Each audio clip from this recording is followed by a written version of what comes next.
শিয়ালে ভয় দেখায়, এ ভয় বাদ পাবে না। কথা বলেন ঠিক না বাড়ি বাড়ানো।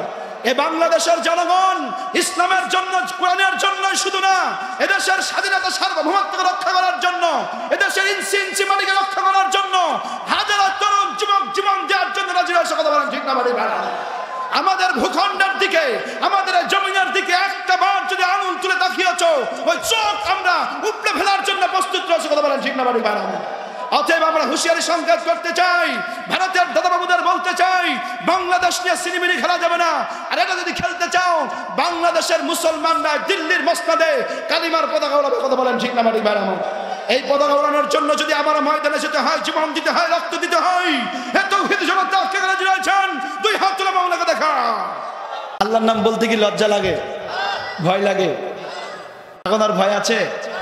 ভয় নাই, কারণ আল্লাহর নামে এখন আর অ্যালার্জি নাই, তাকবীরও আর অ্যালার্জি নাই। এজন্য আমরা এখন মঞ্চে বসে গালাগালি না, কোনো দলকে আক্রোশমূলক কথা না, কারণ যারা ছিল তারা নাই। কথা বলেন ঠিকই না?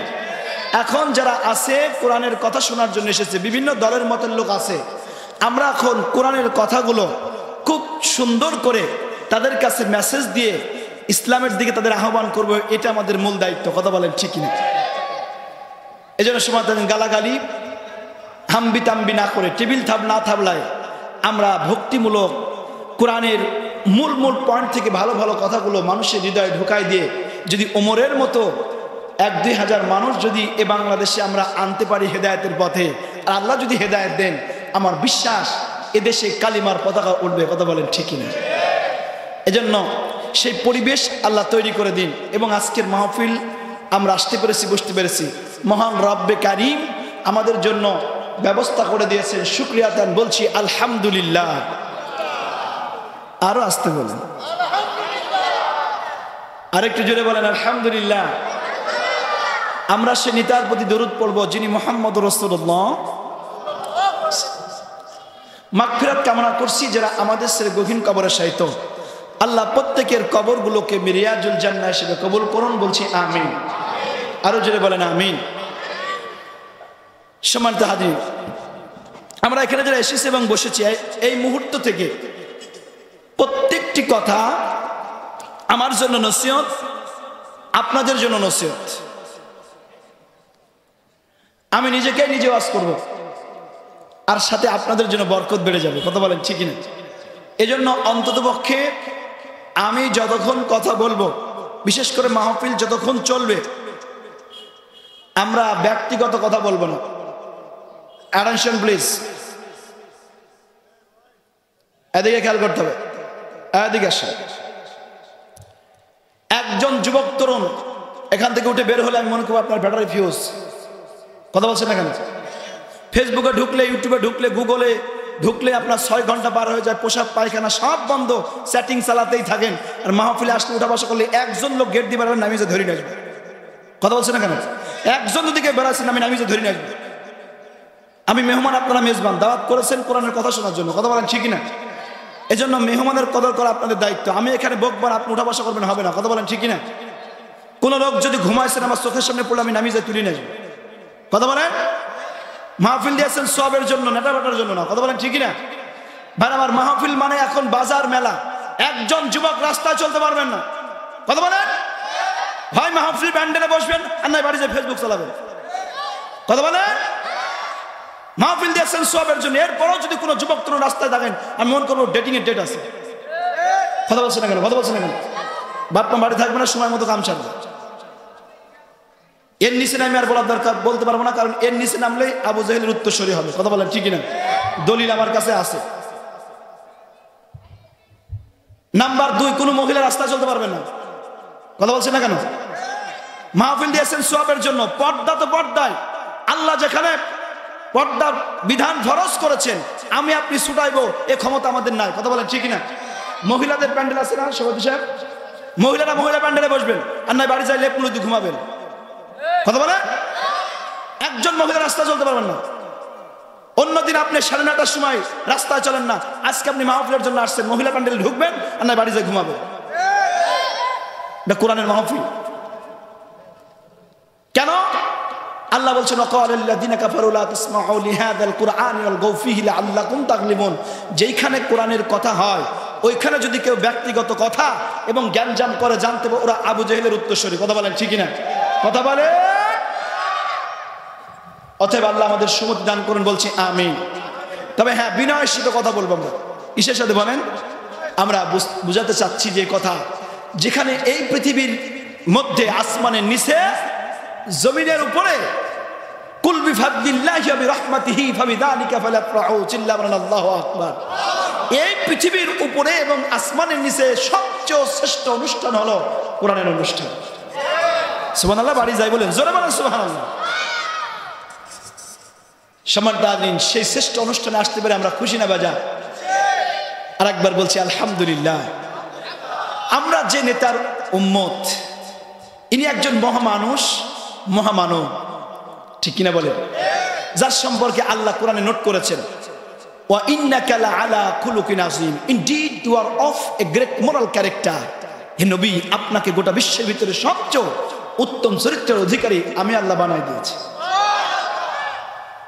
আরেকটু সামনে যান, আল্লাহ বলছেন ওমা আরসালনাকা ইল্লা রাহমাতাল লিল আলামিন। সুবহানাল্লাহ বলবেন না? আরেকটু সামনে যান, আল্লাহ বলছেন লাকাদ কানা লাকুম ফি রাসূলিল্লাহি উসওয়াতুন হাসানা লিমান কানা ইয়ারজুল্লাহ ওয়াল ইয়াউমাল আখির ওয়া যাকারাল্লাহা কাসীরা, চিল্লা বলেন আল্লাহু আকবার। সম্মানিত হাজরিন, আরো অসংখ্য রেফারেন্স আছে। আমরা কোরআন থেকে শুনলাম, এবার হাদিস থেকে বলি। কোন মানুষ যদি আল্লাহ নবীর প্রতি একবার দরুদ পড়ে, তার উপরে 10টা রহমত বর্ষণ হয়। একবার দরুদ পড়লে তার 10টা গুনাহ মাফ হয়ে যায়। একবার দরুদ পড়লে তার জন্য 10টা রাস্তা প্রশস্ত হয়ে যায়। যে ব্যক্তি এই পৃথিবীতে নবীর প্রতি সবচেয়ে বেশি দরুদ পড়বেন, তার জান্নাতটি নবীর জান্নাতের পাশে হবে। ঠিক এইভাবে থাকবে। সুবহানাল্লাহ বলবেন না? এই জন্য শয়নে স্বপ্নে সব জায়গায় নবীর প্রেম মহাব্বত হৃদয়ের ভিতরে থাকার দরকার আছে না নাই? আছে। আমি নবীজির পাগল, আমি মদিনার পাগল। কথা বলেন ঠিক না? আমি নবীজির পাগল, আমি মদিনার পাগল। মদিনার ধুলবালি মর, মদিনার ধুলবালি মর নয়নের কাজল। আমি নবীজির পাগল, বলেন আমি নবীজির পাগল, আমি মদিনার পাগল। আবার বলেন আমি নবীজির পাগল, মদিনার ঝুলবালি মর, মদিনার ঝুলবালি মর নয়নের কাজল। আমি নবীজির পাগল, আমি মদিনার পাগল। আমি নবীজির পাগল, আমি মদিনার পাগল। কথা বলেন ঠিক কিনা? আমার মনে নবী নবী, দুই চোখে মদিনার ছবি। ঠিক কিনা বলেন? আমার মনে নবী নবী, দুই চোখে মদিনার ছবি। আমার মনে নবী নবী, আমার মনে নবী নবী, দুই চোখে মদিনার ছবি। নবীর জন্য দিতে রাজি, নবীর জন্য দিতে রাজি। ঠিক কিনা? ঠিক কিনা? নবীর জন্য দিতে রাজি জীবনের সকল। আমি নবীজির পাগল, আমি মদিনার পাগল। আমি নবীজির পাগল, মদিনার ঝুলবালি মর, মদিনার ঝুলবালি মর নয়নের কাজল। আমি নবীজির পাগল, আমি মদিনার পাগল। বলেন নবীজির পাগল। আমার নবীর সালাম দরুদ আমার রোগের সকল অসুখ। কথা বলেন ঠিক না? আমার নবীর সালাম দরুদ আমার রোগের সকল অসুখ। আমার নবীর সালাম দরুদ, ঠিক না বলেন? আমার নবীর সালাম দরুদ মোদের রোগের সকল অসুখ। ভক্তি চিত্তে পড়লে পারে, ভক্তি চিত্তে পড়লে পারে হয় যেন সফল। আমি নবীজির পাগল, আমি নবীজির পাগল। মদিনার ঝুলবালি মন, মদিনার ঝুলবালি মন নয়নের বেজল আমি নবীজির পাগল আমি মদিনার পাগল আমি নবীজির পাগল আমি মদিনার পাগল জোরে বলেন মারহাবা আরো জোরে বলেন মারহাবা আল্লাহ বলছেন কুল ইন কুনতুম তুহিব্বুনাল্লাহা ফাত্তাবিউনি ইউহিব্বুকুমুল্লাহ ওয়া ইয়াগফির লাকুম যুনুবাকুম আল্লাহু গফুরুর রহিম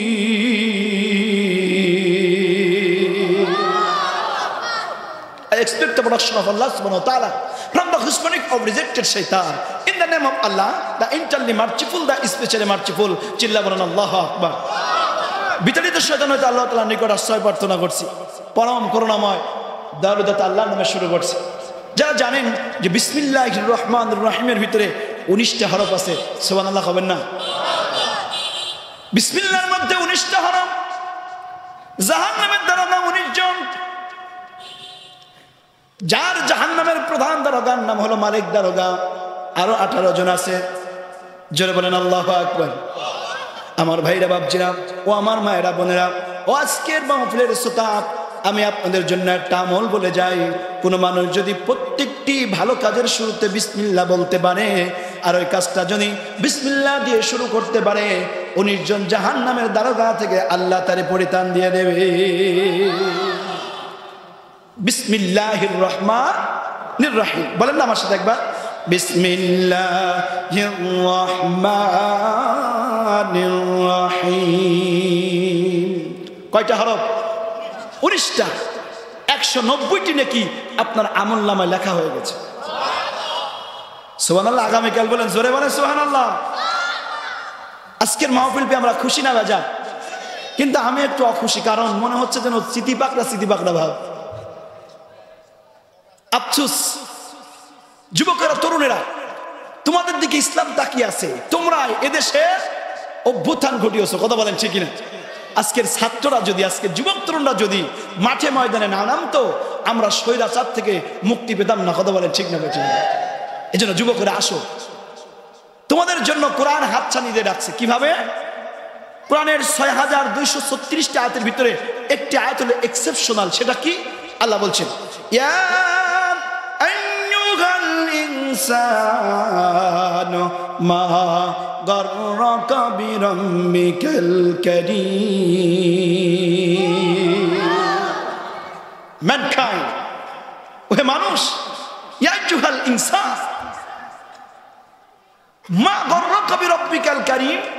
কোন জিনিস তোমাকে প্রলোভন দেখালো? কোন নারী, কোন টাকা, কোন সম্পদ, কোন ব্যবসা, কোন জিনিস তোমাকে আল্লাহ থেকে মিসগাইড করে দিল? তুমি কি দেখো না আল্লাহ তোমাকে কত করুণ সুরে ডাকতেছেন? জোরে বলেন সুবহানাল্লাহ। এই যুবক, তুমি ফিরে আসো। এজন্য আজকের মাহফিলে যারা এসেছেন এবং বসেছেন, যদি আমার এই বাম সাইডে কিছু লোক হতো তাহলে একটু মজা হতো। আসলে মনে হচ্ছে যেন এই সাইডটা আর শূন্য, এই সাইডটা বেশি বার হয়ে গেছে। এই জন্য যদি যুবক তরুণরা একবার উঠে, যুবক তরুণ যারা যদি উঠে এসে আমার সামনে বসতেন, আপনাদের নিয়েই কথা বলবো। আল্লাহ কবুল করুন, বলেন আমিন। এর মাঝে একটু জিকির করেন, লা ইলাহা।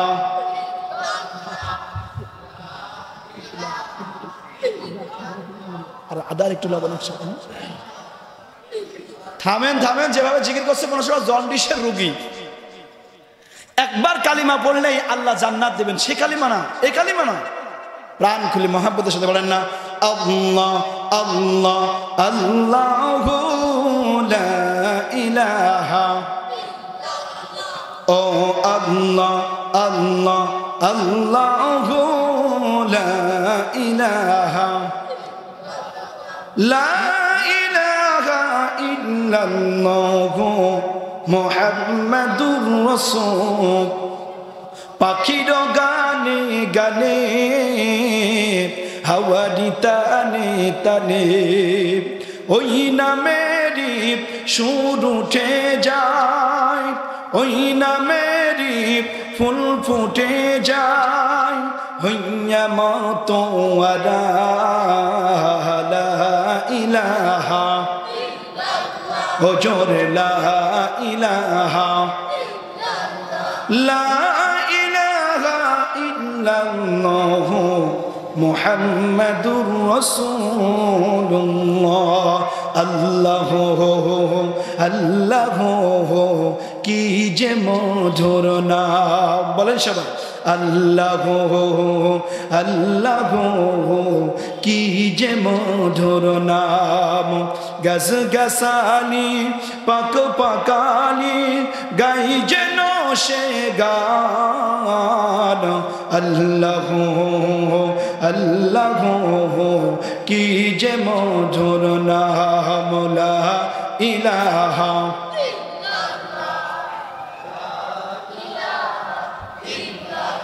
লা ইলাহা ইল্লাল্লাহু মুহাম্মাদুর রাসূল সাল্লাল্লাহু আলাইহি ওয়াসাল্লাম। আমার ভাইরা, আমি ইন্ট্রোডাকশন, সূচনা, প্রারম্ভিকা, উপকরমণিকায় ভূমিকাতে কিছু সময় নিলাম, এজন্য যে কথা বলার জন্য একটি পরিবেশ দরকার, ঠিক না বলেন? আমার কথা বুঝতে বা শুনতে ক্লিয়ারলি আপনাদের লাউড কি স্পষ্ট যাচ্ছে? কষ্ট হচ্ছে না তো শুনতে? জি, যারা শুনতে পাচ্ছেন স্পষ্ট ভাষায় একটু ডান হাত তুলবেন। লিল্লাহে তাকবীর। আল কোরআনের আলো, কোরআন হাদিস যেখানে, গান বাজনা যেখানে, সুদখোর যেখানে, ঘুষখোর, বিড়িখোর, হাত নামান আলহামদুলিল্লাহ। এরপরও যদি কেউ বিড়িতে টান মারছেন তো সমস্যা আছে। সমানতা, যে জন্য আমরা অনেকে বলতেন হুজুর আমি বিড়ি খাই না, আমি এখন সিগারেট খাই, প্রমোশন পেয়েছে, এরকম লোক আছে না নাই? সমানতা, প্রমোশন পাইতে পাইতে এখন ইয়াবা আবা বাবা থাবা কিছু বাদ রাখে না, এরকম লোক আছে না নাই? কথা বলে ঠিক না? এমনও কিছু পরিবারে এমন কিছু যুবক তরুণ আছে যারা মায়ের গলা সেল ছিনতাই করেও ফেন্সিডিনের বোতল কিনতে দ্বিধাবোধ করে না। কথা বলছেন এখানে? এই জন্য সমানতা, নেশা সম্পর্কে আল্লাহ তাআলা কোরআন শরীফে 3টি আয়াতে কথা বলেছে। কয়টা আয়াতে? আমার সাবজেক্ট এটা না, তারপর আমি তথ্য দিয়ে যাচ্ছি, মিলাবেন কোরআন শরীফের সাথে। 1 নম্বরে সূরা বাকারা 219, নাম্বার 2 সূরা নিসা আয়াত নাম্বার 43, 3 নম্বরে সূরা মায়েদা আয়াত নাম্বার 90। এই 3টা আয়াত দিয়ে আল্লাহ নেশার বস্তুকে সর্বশেষ মায়েদার 90 নম্বর আয়াত দিয়ে আল্লাহ তাআলা হারাম করেছেন। জোরে বলেন আল্লাহু আকবার। সমান উপস্থিতি, সমান তাজরিন। এজন্য আমরা এখানে যারা এসেছি এবং বসেছি, নেশাকে আমরা সাপোর্ট করি না। কথা বলেন ঠিক না? মনে থাকবে ইনশাআল্লাহ। যেহেতু মাদ্রাসার মাহফিল, মদিনাতুল উলুম নুরানি ও হাফিজিয়া মাদ্রাসা এবং এতিমখানার উদ্যোগে মাহফিল, এজন্য যেখানে যে মাহফিল সেই রিলেটেড কথা হওয়াটাই সবচেয়ে উত্তম, ঠিক কিনা বলেন? এজন্য আমরা এই রিলেটেড কোরআন এবং সুন্নাতে, কোরআন এবং হাদিসে আল্লাহ কি বলেছেন এবং রসুল কি পেশ করেছেন সেই বিষয়গুলো আমরা জানার চেষ্টা করব ইনশাআল্লাহ। কারণ এই পৃথিবীতে যতদিন মাদ্রাসা থাকবে, আলেম উলামা থাকবে, ততদিন দিন থাকবে। মাদ্রাসা আলেম উলামা থাকবে না, দিন থাকবে না। অনেকেই বলে যে আমাদের দলে আলেম আছে, হুজুর আছে। এই কথাটা সম্পূর্ণ ভুল, ভিত্তিহীন। বলতে হবে আমরা আলেমদের সাথে আছি, ঠিক না? যদি কেউ বলে যে না আমাদের সাথে, আমাদের বাড়িতে, আমার অমুক জায়গায় হুজুর আছে, আমাদের লোক আছে, আমাদের আলেম আছে, না, এটা ভিত্তিহীন কথা। আপনি বলবেন যে না আমরা আলেমদের সাথে আছি, আমরা মাদ্রাসার সাথে আছি, আমরা হুজুরদের সাথে আছি, এটাই সঠিক রাস্তা। আর এই রাস্তা ছাড়া যারা অন্য রাস্তা অবলম্বন করতে যাচ্ছেন এরা গোমরাহের পথে আছেন। কথা বলেন ঠিক কিনা? আসুন আমি আজকে 3টে পয়েন্টে কথা বলবো। কয়টা? নাম্বার 1, এই দুনিয়ায় কোন কাজগুলো করলে আমরা জান্নাতের দিকে দৌড়ায় যাব?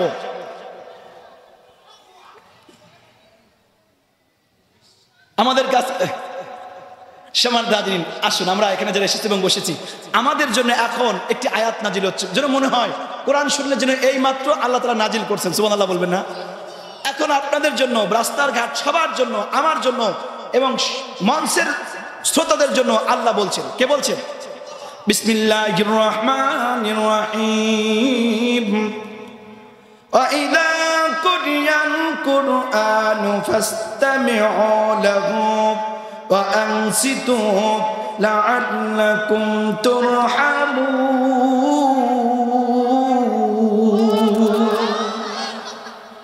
আল্লাহু আকবার বলছে তো মনে হচ্ছে সবাই করোনায় ধরেছে। ফুটবল খেলা দেখতে গেলে মেসি বা নেইমারের জেদালি গোল দিক, স্যান্ডেল উপরে লুঙ্গি খুলে পড়ে যায়, কয় গোল আছে না নাই? আল্লাহু আকবার বলছে তো ধর আছে তো রুহু নাই, রুহু আছে তো ধর নাই।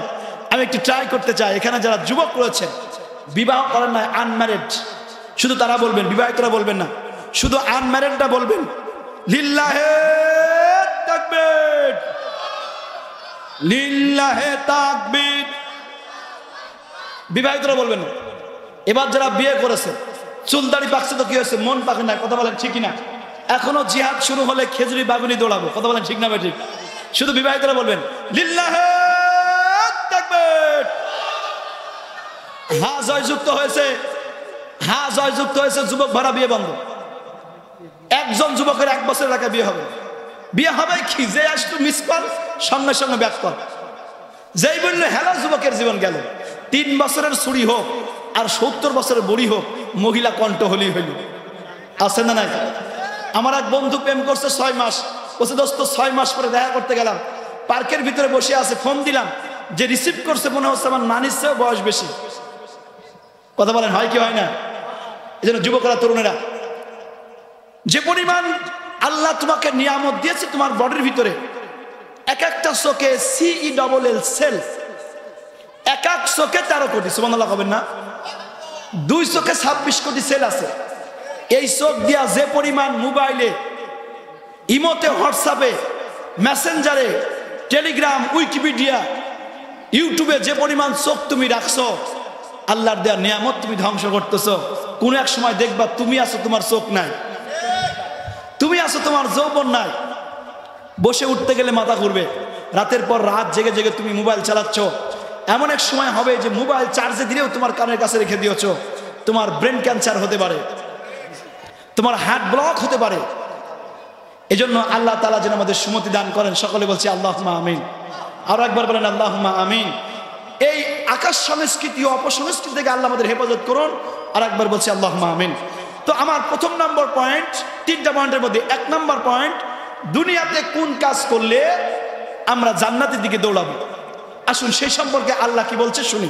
আল্লাহ বলছেন ওয়াসারিউ ইলা মাগফিরাতিম মির রাব্বিকুম ওয়া জান্নাতুন আরদুহাস সামাওয়াতু ওয়াল আরদু উইদ্দাতুল লিল মুত্তাকিন।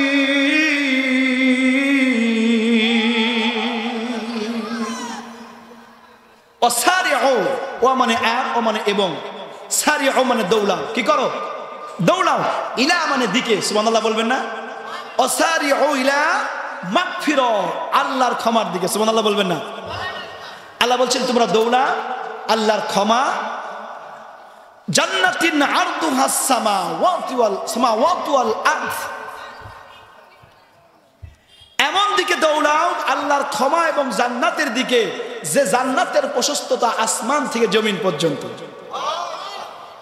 কে বলছেন? যারা বলেন কে বলছেন? নোট করেন, সূরা আল ইমরান 133 নম্বর আয়াতে আল্লাহ বলছেন ওয়াসারিউ ইলা মাগফিরাতিম মির রাব্বিকুম ওয়া জান্নাতিন আরদুহাস সামাওয়াতু ওয়াল আরদ উইদ্দাত লিল মুত্তাকিন, এবং এটা কেবলমাত্র মুত্তাকিদের জন্যই আল্লাহ তৈরি করেছে। সমান দাদরি, এখন এই জান্নাতের দিকে দৌড়াবেন কিভাবে, কোন কাজ করলে আপনি আসমান থেকে জমিন পর্যন্ত এই জান্নাত পাবেন, সেই সম্পর্কে আল্লাহ তাআলা বলছেন আল্লাযীনা ইনফিকুনা ফিস সাররাই ওয়াদ দাররাই ওয়াল কাযিমিনাল গায়যা ওয়াল আফিনা আনিন নাস আল্লাহু ইউহিব্বুল মুহসিনিন।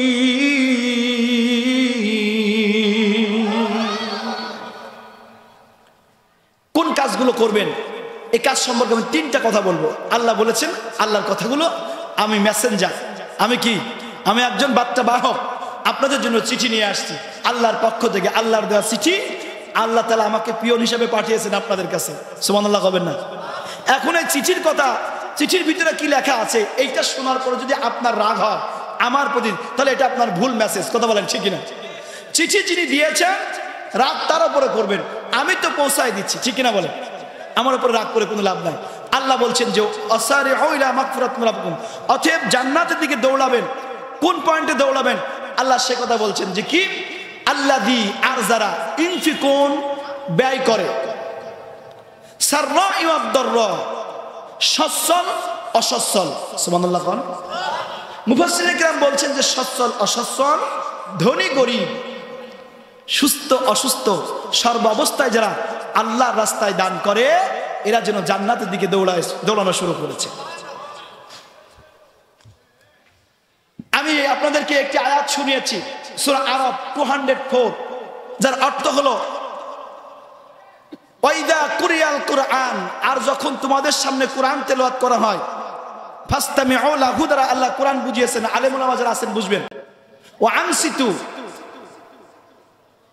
এই আয়াত দ্বারা মুফাসসিরিনে কেরাম বলছেন যে যখন কোরআনের আয়াত তেলাওয়াত হবে, আলোচনা হবে, ইমাম সাহেব পড়বেন, তখন মুসল্লিরা কথা বলতে পারবেন না।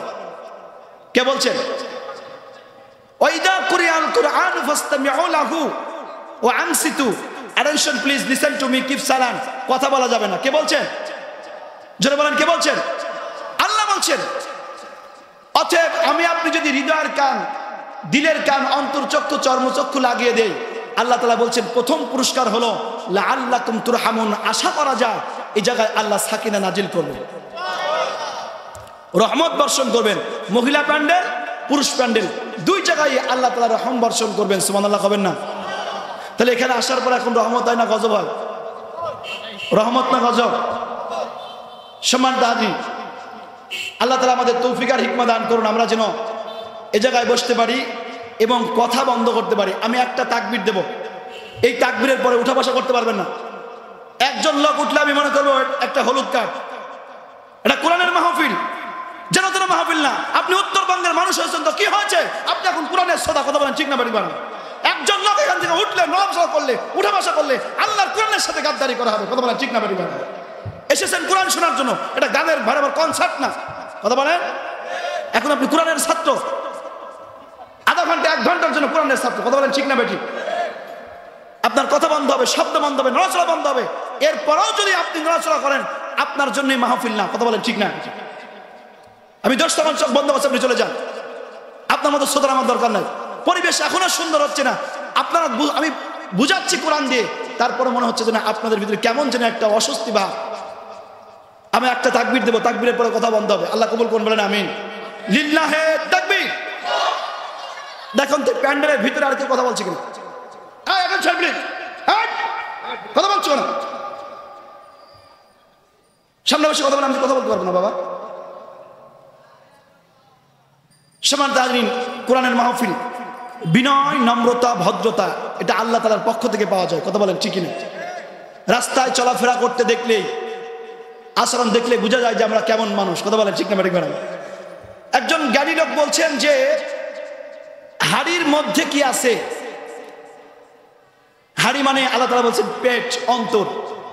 মুখকে আল্লাহ চামচ বলেছে। কি বলেছেন? মুখ চামচ আর অন্তর, পেট হলো হাড়ি, পাতিল। এখন পাতিলে যা আছে সেটাই তো বের হবে মুখ দিয়ে, কথা বলেন, ঠিক না? এই জন্য আমার আপনার আচরণ, আমার আপনার অ্যাটিটিউড, স্ট্রাকচার, কালচার, আমার আপনার রেসপন্সিবিলিটি কেমন, আমার আপনার জবান, আমার আপনার আচরণ, গতিবিধি দেখলে বোঝা যায়, কথা বলেন, ঠিক না বেঠিক? এর চেয়ে নিশ্চয় মানে আমার আর কথা বলায় না। আল্লাহ তাআলা পরিবেশ সুন্দর করে দিন, বলেন আমিন। আরো একবার বলেন আমিন। আল্লাহ বলছেন যে এখানে আসছো, বসেছো, এবার মজার ব্যাপার শোনেন ভাই, আমার রাগ করেন না, কষ্ট পেন না। আল্লাহ বলছেন তো আমি বলছি। আল্লাহ বলছেন লাআল্লাকুম তুরহামুন, আশা করা যায় এই জায়গায় রহমতের ফেরেশতারা 1 নম্বর পুরস্কার দেবেন, সাকিনা নাজিল করবেন। জোরে বলেন সুবহানাল্লাহ। তুমি রহমান, তুমি মেহেরবান, অন্ধ গহনা শুধু তোমার গুণগান, ভরিও ভরে না যেন প্রাণ, তুমি রহমান, তুমি মেহেরবান। জোরে বলেন মারহাবা। তাহলে বলেন তো আমার ভাইরা, এখানে আসার পরে কোন রহমত হয় না গজব হয়? সবাই বলেন রহমত না গজব? এখান থেকে যদি চলে যান তাহলে রহমত হবে না গজব হবে? যান, গেলে গজবে ধরবে। 2 নম্বরে আল্লাহ বলছেন কোরআন শরীফের 8 নম্বর সূরা 1 নম্বর রুকু 2 নম্বর আয়াত, সূরার নাম আনফাল, অর্থ হলো গনিমতের মাল। আল্লাহ বলছেন ইন্নামাল মুমিনুনাল্লাযীনা ইযা যুকিরাল্লাহু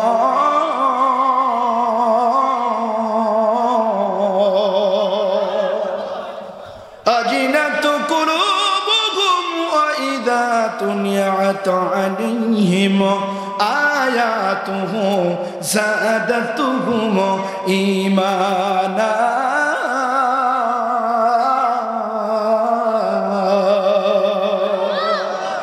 وعلى ربهم يتوكلون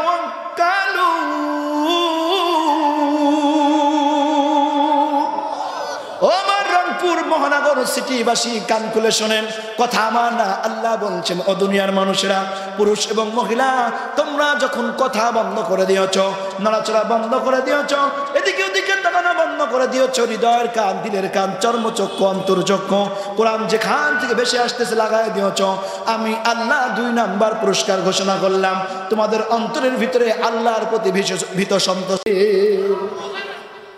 কয় নাম্বার পুরস্কার বললাম? 3 নাম্বার আল্লাহ বলছেন আয়াতুহু যাদাতুহুম ঈমানা। 3 নাম্বার পুরস্কার হলো আল্লাহ বলছেন ও দুনিয়ার মানুষেরা, কোরআনের মাহফিলে এসেছো, কোরআন শোনা শুরু করে দিয়েছো, আমি আল্লাহ পাক রব্বুল আলামিন ইজ্জত ওয়াল জালাল তোমাদেরকে 3 নম্বরে আয়াতগুলো শুনলেই তোমাদের ঈমানগুলো বেড়ে যাবে, আমি আল্লাহ তোমাদের ঈমান বাড়ায় দেব। কয় নাম্বার পুরস্কার? তাহলে এখানে আসার পরে এখন ঈমান বাড়তেছে না কমতেছে? সুবহানাল্লাহ হবেন না? শুধু ঈমানই বাড়ছে না, আপনি যতক্ষণ এখানে থাকবেন প্রত্যেকটি সেকেন্ডে সেকেন্ডে আপনার আমলনামায় 10 করে নেকি লেখা হবে।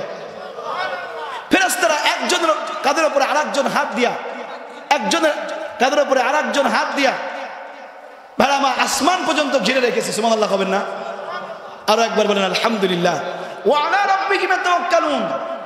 ঈমানটা আপনার আগে যেমন ছিল, একটু সময় দেন, মনে হবে যেন আজকে থেকে তাহাজ্জুদ শুরু করে দেন, আর নামাজ ছাড়বো না, একটু সময় দেন না, দেখেন সেই দিল, সেই মন আল্লাহ তৈরি করে দেবেন। আল্লাহ তৌফিক দান করুন, বলেন আমিন। আরো জোরে বলেন আমিন। তাহলে আজকের মাহফিল পেয়ে আমরা খুশি না বাজা? খুশি হলে কি বলতে হয়? কি বলতে হয়? সকলে বলেন আলহামদুলিল্লাহ। এই যে আলহামদুলিল্লাহ বললেন, এই সম্পর্কে আমার আল্লাহ বলছেন, কথা আমার না, নোট করেন। আল্লাহ বলছেন লাইন শাকারতুম লাযিদান্নাকুম।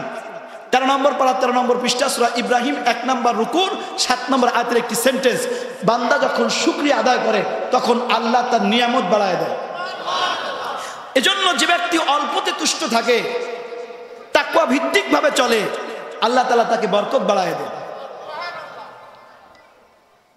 অপরপক্ষে আল্লাহ বলছেন লাকাদ আতাইনা লুকমানাল হিকমা আনিশকুর লিল্লাহ ওয়া মা ইয়াশকুর ফা ইন্নামা ইয়াশকুরু নাফসি। সুবহানাল্লাহ হবেন না? সূরা লুকমানে আল্লাহ বলছেন বান্দা যখন শুকরিয়া আদায় করে সে তার নিজের জন্য করে। অতএব আমি যদি আলহামদুলিল্লাহ বলি, এটা আমার জন্য বলছি, আপনি যদি আলহামদুলিল্লাহ বলেন আপনার জন্য বলছেন। আরেকবার বলেন সুবহানাল্লাহ।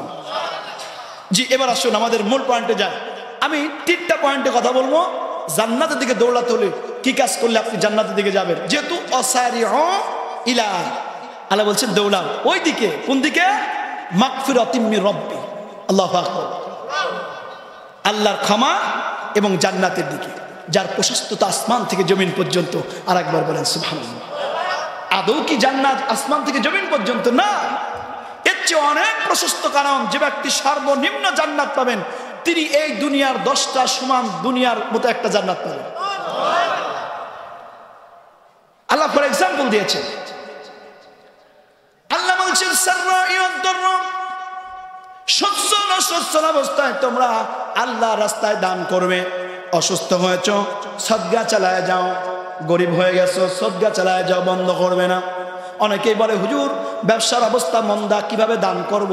এখন তো ব্যবসা ভালো না, আগে দান করতেন 500, এখন করবেন 50 টাকা। দান চালায় রাখতে হবে। হুকুম কা ওয়ামিম্মা রাযাকনাকুম ইনফিকু।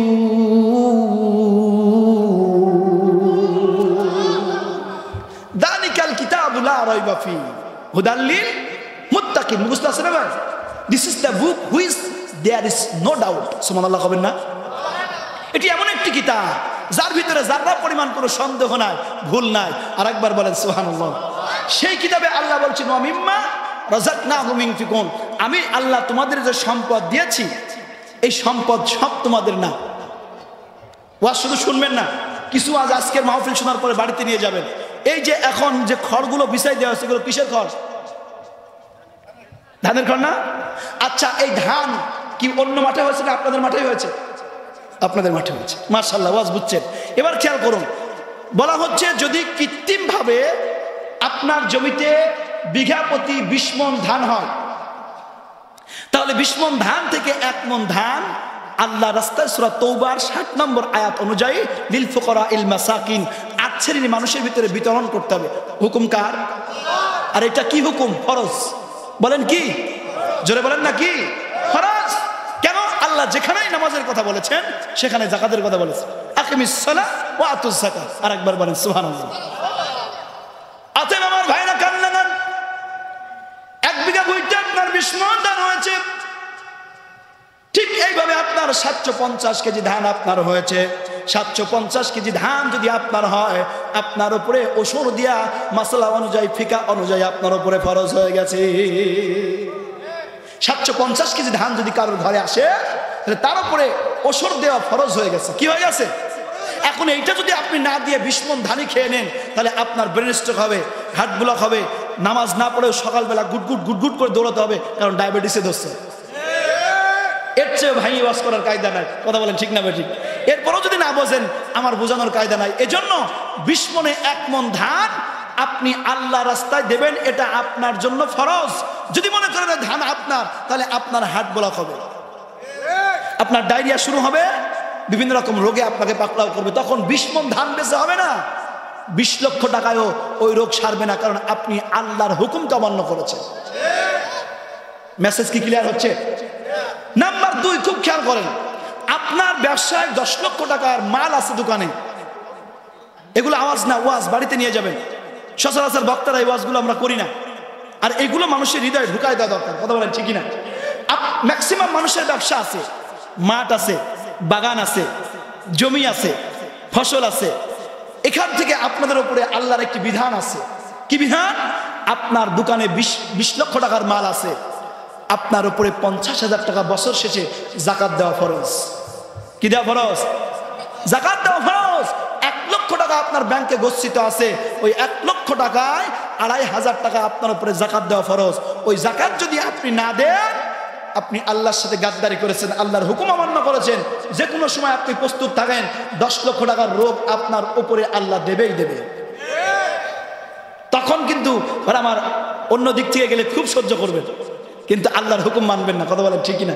আর এই হুকুম মানানোর জন্য এই মেসেজগুলো আপনাদের কাছে পৌঁছে দেওয়া আমাদের ইমানি দায়িত্ব। কারণ আপনারা ইমানদার, আর ইমানদারদের পাহারাদার হলো সমাজের আলেমরা। ঠিক না বলেন? আপনারা ইমানদার, আর আপনাদের ইমানদারদের পাহারাদার হলাম আমরা। আমরা যদি আপনাদেরকে মিসগাইড করি, তাহলে আপনারা ভুলে যাবেন। কথা বলেন ঠিক না? এই জন্য অনেকেই বলে যে মাহফিল দিয়ে কি হয়েছে, লোক হচ্ছে না, শ্রোতা হচ্ছে না। লোক যা না হোক, 10 জন হোক, 5 জন হোক, তাও কোরআনের মাহফিল চলবে, এটা আল্লাহর নির্দেশ। নোট নিয়ে যান। অনেকে উল্টাপাল্টা কথা বলেন, চার দোকানে বিভিন্ন জায়গায়। ভালো করে বোঝেন, আল্লাহ বলছেন ফাযাক্কির ইন নাফাআতিয যিকরা। জোরে বলেন আল্লাহু আকবার। আয়াতের শানে নজুল, আসবাবুন নুজুম পড়তে গিয়ে দেখলাম আল্লাহর নবীর কাছে 2 জন মুসলমান বিচার নিয়ে আসলো। 2 জন মুসলমান বিচার নিয়ে আসলো। একজন বলল, আল্লাহর নবী গো, আমার একটি খেজুর গাছ প্রতিবেশীর বাড়ির দিকে ঝেলে গেছে, খেজুর পাকার মৌসুম, খেজুরগুলো পেকে টস টস করে পড়তেছে। খেজুরগুলো পড়লে আমার প্রতিবেশীর ছোট্ট ছোট্ট ছেলেরা খেজুরগুলো খেয়ে নেয়। ও হুজুর, আপনি বিচার করেন, ওই খেজুরের দাম আমাকে দিতে বলেন, ওই খেজুর খেতে পারবে না। যে লোকটির বাড়ির মধ্যে গাছটির মাথা গিয়েছে, উনি বললেন, আল্লাহর নবী, উনি যদি আমাকে একটু ছাড় দেয়, ছোট্ট ছোট্ট বাচ্চারা খেজুর পড়লেই খেয়ে নেয়। এরকম অনেকের বাড়িতে ডালপালা যায় কি যায় না? আম গাছ বলেন, জাম গাছ বলেন, বিভিন্ন গাছ চলে যায়। ভাই আমার ছোট্টবেলায় একটি ঘটনা আপনাদের বলি। আমি তখন প্রাইমারিতে পড়ি, ক্লাস 3-তে পড়ি। আমার ইমিডিয়েটলি যে ভাইটা বড়, সে পড়ে ক্লাস 5-এ, আমার চেয়ে 2 ক্লাস উপরে। তো আমরা স্কুল ছুটির পরে ওই স্কুলের পাশ দিয়ে আসতেছি। ওই আসতে গিয়ে একটি আম গাছ আছে, কয়েকটা আম গাছ, মোটা যে আম গাছটা আছে, ওই গাছে তখন আম পাকার মৌসুম চলছে। তো একটি আম পড়েছে, খুব সুন্দর মোটা আম। তো আমটা নিয়ে আমার ভাই বলছে, বইগুলো তুই ধর, আমি আম নেই। আম ভাই হাতে নিয়েছে, আমি বই। পিছন দিক থেকে ওই বাড়ির মালিক, যিনি মালকিনী মহিলা, এই আম দাও বলে তারা শুরু করছে। আমিও দৌড়াই, ভাইও দৌড়াই, আর মহিলাও দৌড়ায়। দৌড়াইতে দৌড়াইতে মহিলা আমাদের টেনে ধরে ফেলেছে, আমরা তো তখন ছোট্ট মানুষ। ধরার পরে আম কেড়ে নিয়ে গেছে। আমি কেন বলছি, এই তাফসীরের সাথে ফাযাক্কিরিন নাফাতি যিকরা আয়াতের সাথে হুবহু মিল। তো আম কেড়ে নিয়ে গেল, ভাই তখন হাত ছুটে বলছে, হাত খুব সুন্দর বাসনা, তাহলে আম কত মিষ্টি হবে। আমটা আমাদের দেয় নাই, খুব আফসোস হয়েছে। তো আল্লাহ নবীর সামনে এই লোকটি বলছে, রাসূলুল্লাহ হাবিবাল্লাহ, উনি যদি একটু ছাড় দিয়ে দেয় তাহলে আমার জন্য খুব ভালো হয়, কারণ আমার ছোট্ট ছোট্ট ছেলে মেয়ে খেজুরগুলো কুড়ায় কুড়ায় খায়। এবার আল্লাহ নবী বললেন, দেখো শোনো, তুমি যদি এই লোকটিকে ছাড় দিয়ে দাও, এই লোকটিকে ছাড় দিয়ে দাও, তাহলে আল্লাহ তাআলা তোমাকে জান্নাতে অনেক বেশি দেবেন। সুবহানাল্লাহ বলো। আমার দিকে খেয়াল করো ভাইরা আমার, বাপজির আমার, বললেন যে তুমি ছাড় দিয়ে দাও, জান্নাতে আল্লাহ তোমাকে অনেক দেবেন। লোকটি এমন কৃপণ বখিল, তিনি বললেন যে আমি নগদে বিশ্বাসী, আমি বাকিতে বিশ্বাসী না। কবে মারা যাব, জান্নাত পাবো কি পাবো না ঠিক নাই, আমার নগদ দেওয়া লাগবে। নাউজুবিল্লাহ করবেন না। এখনো দেখবেন অনেক লোক আছে বলে, হুজুর মাগরিবের সময় খরিদ্দার বেশি আসে, দোকান বন্ধ করা যাবে না। কথা বলছেন না কেন? হুজুর খুব কাজের চাপ, নামাজ পড়ার সময় নাই। রসুলের সাহাবীদের সাথে মিল আছে কিনা? কথা বলছেন না কেন? আমার কেন কথাটা বোঝাতে যাচ্ছি, তখন আল্লাহ নবীর মনটা খুব খারাপ, ভারাক্রান্ত মনে উনি বসে আছেন। তো হঠাৎ করে আল্লাহ তাআলা বললেন, জিবরাইল তুমি যাও, আমার দোস্তকে বলো যে আমার দোস্তর মন খারাপ হলে আমার ভালো, আমি আল্লাহর ভালো লাগে না। সুবহানাল্লাহ বলবেন না? আরো জোরে বলেন সুবহানাল্লাহ। জিবরাইল বললেন, নবীজি আল্লাহ রাব্বুল আলামিন আপনার জন্য এই মাত্র কোরআন থেকে আয়াত নাজিল করেছেন, আপনি ওদের শোনায় দেন। ফাযাক্কির ইন নাফাআতিন যিকরা সায়াযাক্কারু মান ইয়াখশা। চিল্লায়া বলেন আল্লাহু আকবার। বিষয় হলো নবীজি আপনি ওয়াজ করুন, ফাযাক্কির আপনি ওয়াজ করুন। যদি 20 জন লোক থাকে, ওখানে একজন লোক হলো হেদায়েত হবে, 2 জন থাকলে একজন, কেউ হেদায়েত হোক চাই না হোক, আপনার দায়িত্ব আপনি কোরআনের কথাগুলো মানুষের কাছে প্রেজেন্টেশন করে যাবেন। ওখানে মানুষ চাই না মানুষ, এটা আপনার দায়িত্ব না, হেদায়েতের মালিক কে?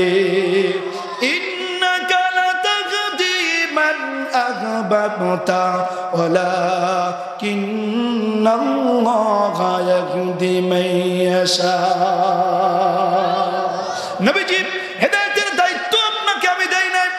এই পৃথিবীর কোন পীর, মুরিদ, শায়েখ, মুর্শিদ, আমার ভাইরা, আলেম, উলামা, মুফতি, মুহাদ্দিস, শাইখুল হাদিস, এমপি, মন্ত্রী, কাউকে আল্লাহ হেদায়েতের দায়িত্ব দেন নাই। আল্লাহ বলছেন, ওয়ালাকিন্নাল্লাহা ইয়াহদি মান ইয়াশা। হেদায়েতের মালিক কে? জোরে বলেন কে? এজন্য আমার ভাই, আমার বাপজিরা খুব ভালো করে বোঝেন, ওয়াজ এজন্য চলবে, ওয়াজ কি বন্ধ হবে না। আল্লাহ কবুল করুন, বলছি আমিন। আরো একবার বলেন আমিন। সম্মানিত হাজিরিন, সম্মানিত উপস্থিতি, কোনো সমস্যা হচ্ছে ভাই? হ্যাঁ, মনে হয়েছে। সম্মানিত উপস্থিতি, সম্মানিত হাজিরিন, আল্লাহ আমাদের সুমতি দান করুন। যে বিষয়ে কথা বলতেছিলাম, যে সাররা ওয়াদ দাররা, 1 নম্বরে কোন দিকে যেতে হলে কাজ করতে হবে, কি দান করতে হবে, কি করতে হবে? দান।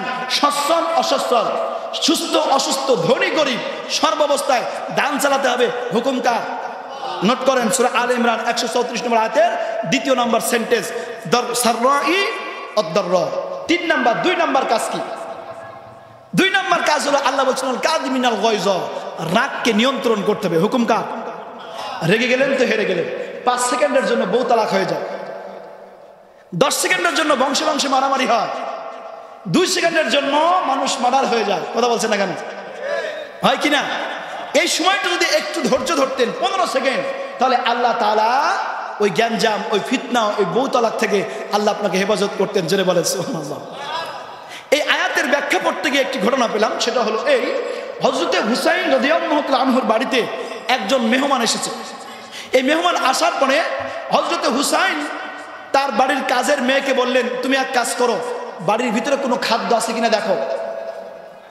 মেয়েটি খুঁজে আসলেন, সব খাবার খুঁজে এসে মেয়েটি এবার বললেন, মুনিব, হে মালিক, বাড়িতে তেমন কোনো খাবার নাই, শুধু লিকুইড জাতীয় এক প্রকারের স্যুপ রয়েছে। হযরত হুসাইন রাদিয়াল্লাহু তাআলা আনহু বললেন, ওইটাই গরম করে আনো। গরম করে আনতে গিয়ে চোকাটে বেঁধে পড়বিত সব স্যুপ হযরত হুসাইনের গায়ে পড়েছে। হুসাইন অগ্নিশর্মা, জামা কাপড় নষ্ট হয়েছে, গায়ে গরম স্যুপের তাপ লেগেছে। চোখ বড় বড় করে আছে কাজের মেয়ের দিকে। ঘর কেমন, কাজের মেয়ে কেমন, আমাদের আচরণ কেমন হবে? এবার কোরআন থেকে শোনেন। এবার মেয়েটি হযরত হুসাইন দিকে তাকিয়ে বললেন, হে মুনিব, হে মালিক, আমার কথা না, আল্লাহ বলছেন আল্লাযীনা ইনফিকুনা ফিস সাররাই ওয়াদ দাররাই ওয়াল কাযিমিনাল গায়য। চিল্লায় বলেন আল্লাহু আকবার। মেয়েটি বললেন, আমার মালিক ও আমার মুনিব, আল্লাহ রাব্বুল আমিন রাগ দিয়ে নিষেধ করেছেন, আপনি আমার উপরে রাগ করে আছেন। হযরত হুসাইন মুস্কি হেসে বলে, পাগলি, তুমি আমার বাড়ির কাজের মেয়ে না, তুমি আমার নিজের মেয়ের মতো, আমি কি তোমার উপরে রাখতে পারি? হযরত হুসাইন চিন্তা করলেন যে আমার ঘর, আমার নানার উপরে 22 বছর 5 মাস 14 দিন ধরে কোরআন নাজিল হয়েছে, মতান্তরে 23 বছর, 114টি সূরা, 86টি মাক্কি, 28টি মাদানী, আর সেই কোরআন দিয়ে আমার বাড়ির কাজের মেয়ে আমাকে ওয়াজ শোনায়, আমি কি রাখতে পারি? আমাদের বাড়িতেও কাজের মেয়ে আছে না নাই? শ্রমিক আছে, লেবার আছে, আমাদের আচরণ কেমন হবে আল্লাহ কোরআনে নোট করেছেন।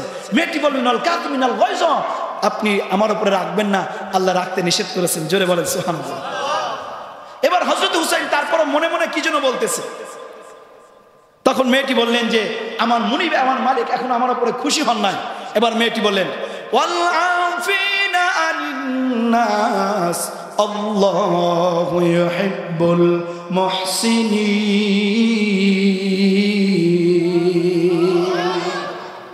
মুনিব, আল্লাহ বলেছেন ওয়াল আফিনা আনিন নাস, তোমরা মানুষের সাথে কোমল হৃদয় নিয়ে, প্রশস্ত চিত্তে, দিল প্রশস্ত করে তোমরা মানুষের সাথে কথা বলো।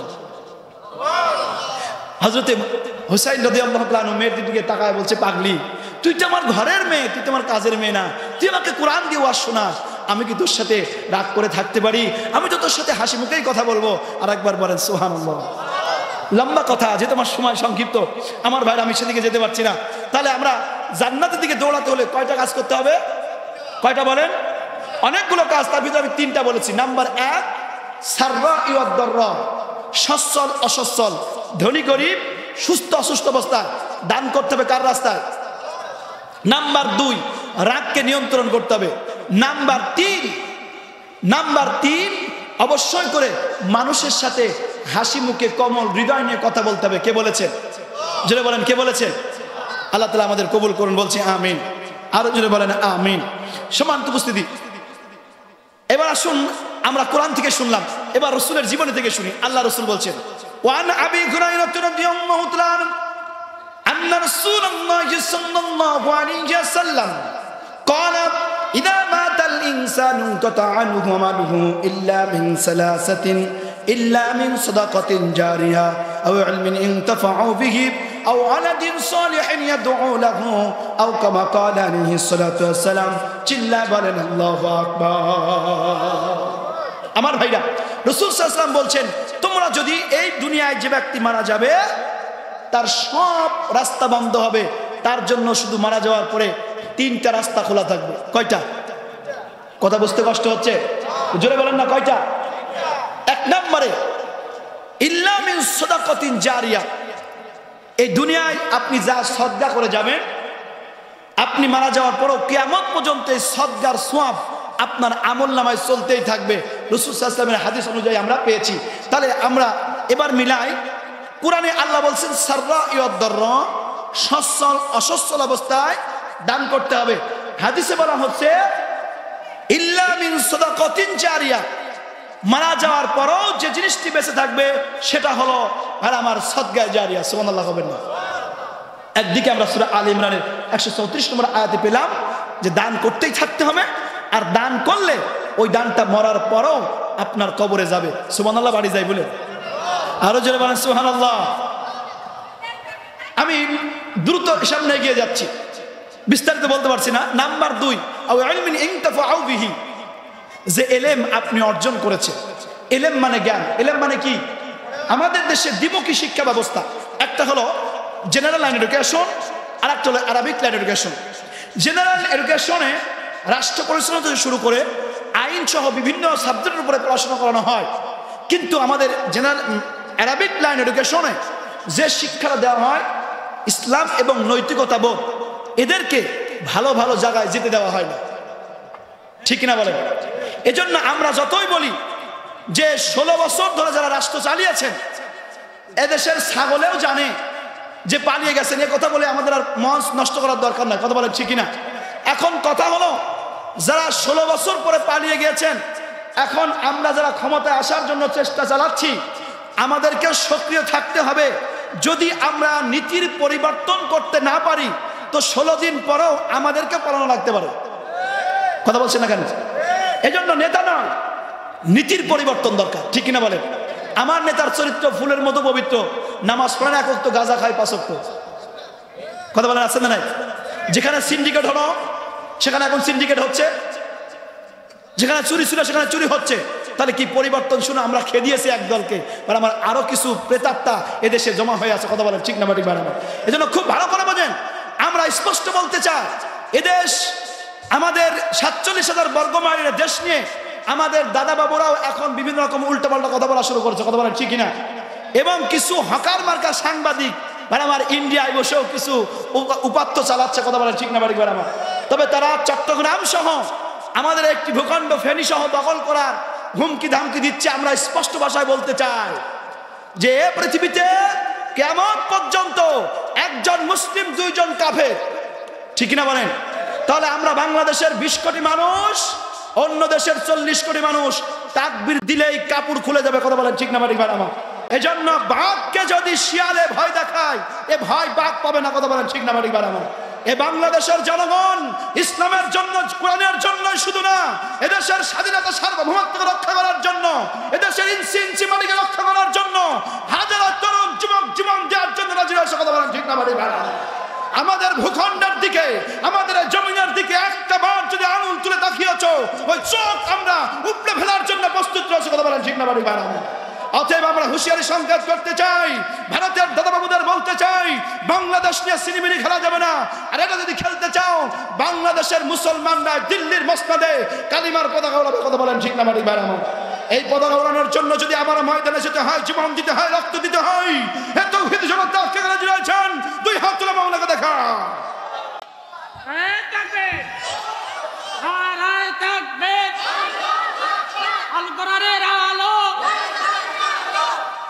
আমার ভাইরা কষ্ট হচ্ছে, আমরা খুব ভালো করে বোঝেন, আমি কোনো গরম ওয়াজ করি না, কিন্তু দেশের স্বার্থের জন্য কথা বলা লাগবে। কথা বলেন ঠিক কিনা?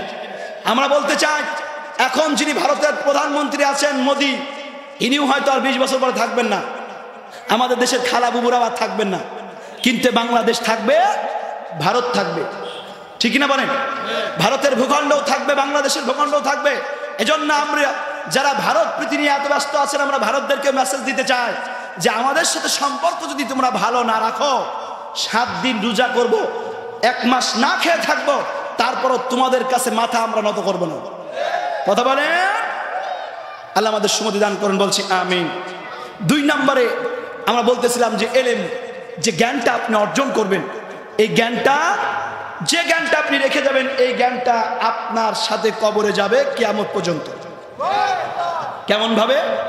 এই যে আজকে দেখেন, আমি যে মাদ্রাসা বলে আমি বলেছি মাদ্রাসা রিলেটেড, এবং আপনাদের বুঝাই দেওয়া দরকার, এই যে মদিনাতুল উলুম নুরানি মাদ্রাসা, এখানে যতগুলো শিক্ষক আছে যারা এলেম শিক্ষা দিচ্ছেন, এখান থেকে যদি হাজারো হাজার কোটি কোটি ছাত্র তৈরি হয়, যে শিক্ষকরা শিক্ষা দিচ্ছেন, এনারা যদি মারা যান, এই যে ম্যানেজিং কমিটি সহ মাদ্রাসা যারা দান করছেন, সদকা করছেন, আপনারাও যদি মারা যান, এই মাদ্রাসা যতদিন থাকবে এবং এই মাদ্রাসার ছাত্র গোটা বিশ্বের যে প্রান্তেই থাক, ছাত্র তার ছাত্র যেখানেই থাক, আপনি মারা গেলে এরা যখন কোরআন তেলাওয়াত করবে তার একটি অংশ আপনার কবরে যাবে। এর চেয়ে ক্লিয়ার করে বোঝানোর কায়দা নেই। নাম্বার 3, আও ওয়ালাদিন সালিহিন ইয়াদউ লাহু, বলা হচ্ছে 3 নম্বরে জিনিসটা সদকা জারিয়া থাকবে, সেটা হলো নেককার সন্তান, ছেলে হোক মেয়ে হোক। কেমন সন্তান? নেককার সন্তান। কেমন নেককার? যে সন্তান পিতামাতা মারা যাওয়ার পরে যে ওসিয়ত থাকে, সে ওসিয়ত তিনি পূর্ণ করে দেন, পিতার জানাজা তিনি নিজেই পড়ানোর চেষ্টা করেন, এবং পিতামাতার জন্য, তার মুরব্বীদের জন্য মসজিদে গিয়ে নামাজ পড়ে পড়ে দোয়া করেন। এই বিষয়ে আমি একটি কিতাব পড়তেছিলাম, খুতুবাতে জুলফিকার, 16 নম্বর খণ্ডের 143 নম্বর পৃষ্ঠার ভিতরে লেখক লিখছেন যে একটি এলাকায় একজন আলেম আসলেন, রাত্রি যাপন করলেন, ঘুমায় গেছেন, স্বপ্নে দেখছেন যে ওই কবরবাসীর, ওই গ্রামের কবরের লোক সব উঠে একজন মানুষের পিছে দৌড়াচ্ছে। তার মাথার উপর একটা বাস্কেট, ঝুড়ি, ঝুড়ির মধ্যে অনেকগুলো চিঠি। উনি একটি উঁচু জায়গায় বাস্কেটটি রাখলেন, নাম পড়ে পড়ে প্রত্যেকটি কবরবাসীর হাতে হাতে দিচ্ছেন, চিঠি নিয়ে তারা কবরে চলে যাচ্ছে। একজন লোক আসলেন না। এই আলেম জিজ্ঞাসা করলেন, ভাই আপনি যাচ্ছেন না কেন?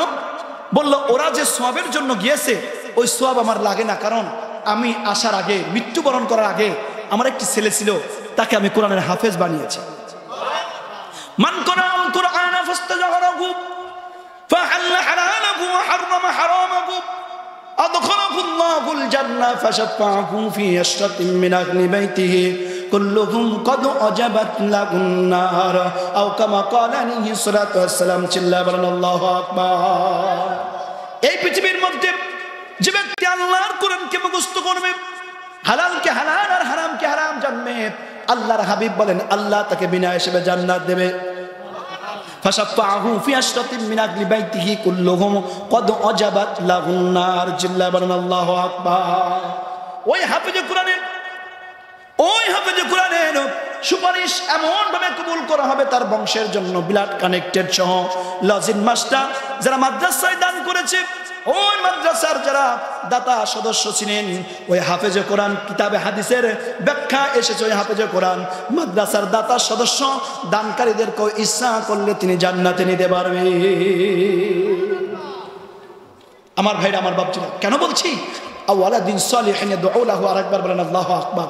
আমার ভাইরা, আমার বাপজিরা, নেককার সন্তান। আমি নিজের গল্প বলার জন্য আসছি না, শুধু জাস্ট 5টা মিনিট আপনাদের কাছে সময় চাচ্ছি। সেটা হলো কি, যে আমি আগে শিল্পী ছিলাম। আমি লালন গীতি, পল্লী গীতি, জারি সারি, মুর্শিদে এখন আমার সব মুখস্থ আছে। হারমোনি ঢুকিতে বলে এখন আমি বাজাতে পারি।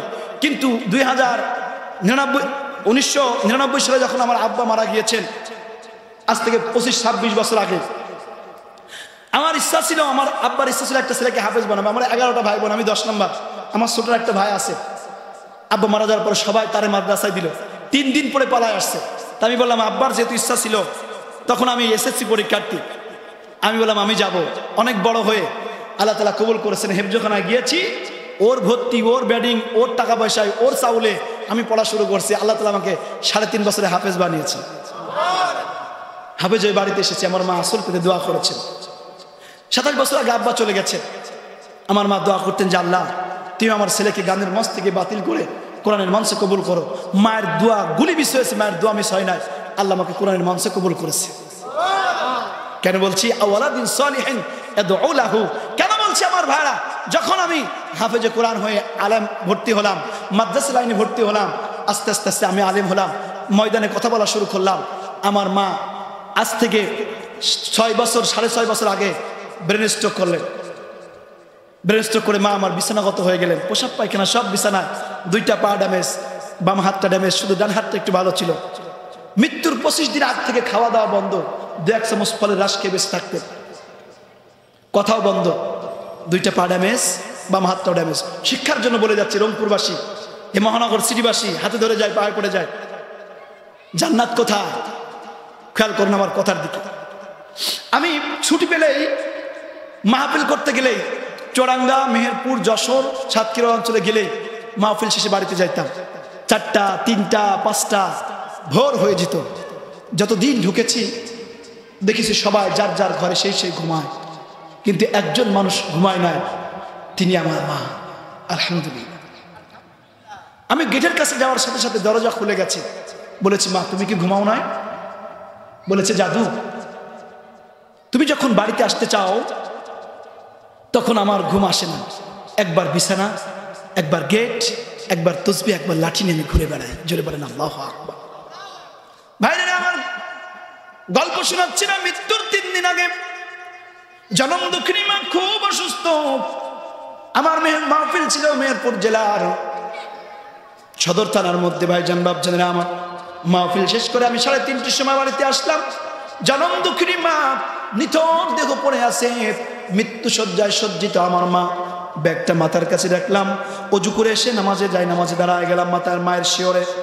ইয়াসিন নহমান কে মুলুক চারটি সূরা দিয়া 2-2-4 রাকাত তাহাজ্জুদের নামাজ পড়ে দোয়া করলাম, আল্লাহ মা আমার 3.5 বছর ধরে ব্রেন স্ট্রোকের রোগে, চলতে পারে না, ফিরতে পারে না, আমার কাছের মানুষগুলো খেদমত করতে গিয়ে অতিষ্ঠ হয়ে গেছে। আল্লাহ আমাকে তুমি সুস্থ করে দাও, অথবা যদি সুস্থতা না হয় রব্বে কারিম গো, ইমানের সঙ্গে তার মৃত্যু হওয়ার তৌফিক দেয়া দাও।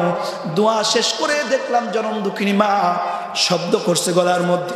সামনে গিয়ে বসলাম, জনম দুঃখিনী মা আমার ডান হাতটার ভিতরে হাত দিয়া তোলার চেষ্টা করছেন, শক্তি তেমন নাই।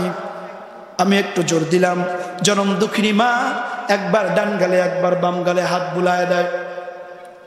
অনেকক্ষণ ধরে দেখলাম চোখের কোনা দিয়ে টপ টপ টপ টপ করে পানিগুলো পড়তেছে। আমি বলি, মা গো এমন করে তো তুমি কোনোদিন কান্দো না, কি হয়েছে তোমার, কি বলতে চাও তুমি? জনম দুঃখিনী মা আমার ঠোঁটটা কাঁপতেছে, জিহ্বাটা নড়তেছে। মুখটা লাগাই দিলাম মায়ের, কানটা লাগাই দিলাম মায়ের মুখের কাছে, কোনো কিছু শোনা যায় না, শুধু গ গ শব্দ হচ্ছে। জনম দুঃখিনী মার বাম চোখ থেকে পানিগুলো বেয়ে বেয়ে ডান চোখের দিকে গড়ায় যায়। জনম দুঃখিনী মা আমার অপলক দৃষ্টিতে ছোট্ট করে আমার দিকে তাকায় আছে।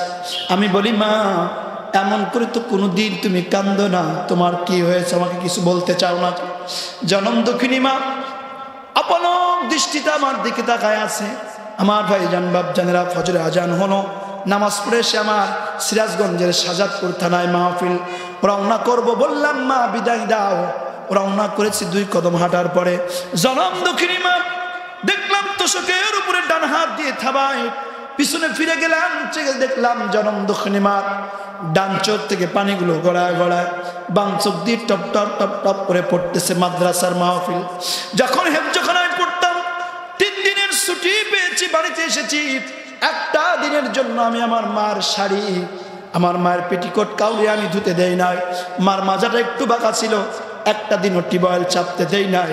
কেন রে বাবারা, রংপুরের যুবক তরুণেরা বাপজিরা মায়ের আওয়াজগুলো বাড়িতে নিয়ে যাও, এগুলো আওয়াজ না আওয়াজ।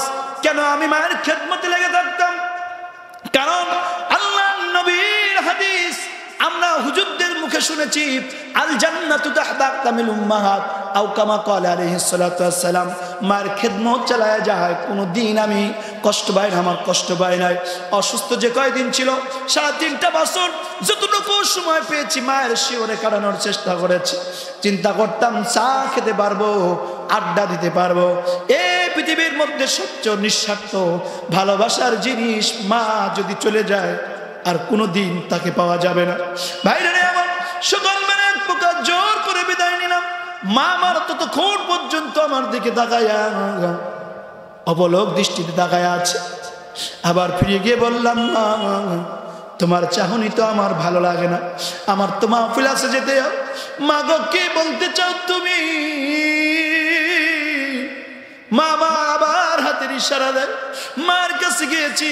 আবার মা আমার ডান গালে বাম গালে হাত বুলায়া, মাথায় হাত বুলায়া নিজের মুখে চুমা দিয়েছে, আমার গালে চুমা দিয়েছে। আমি যাইনি, ও রংপুরবাসী।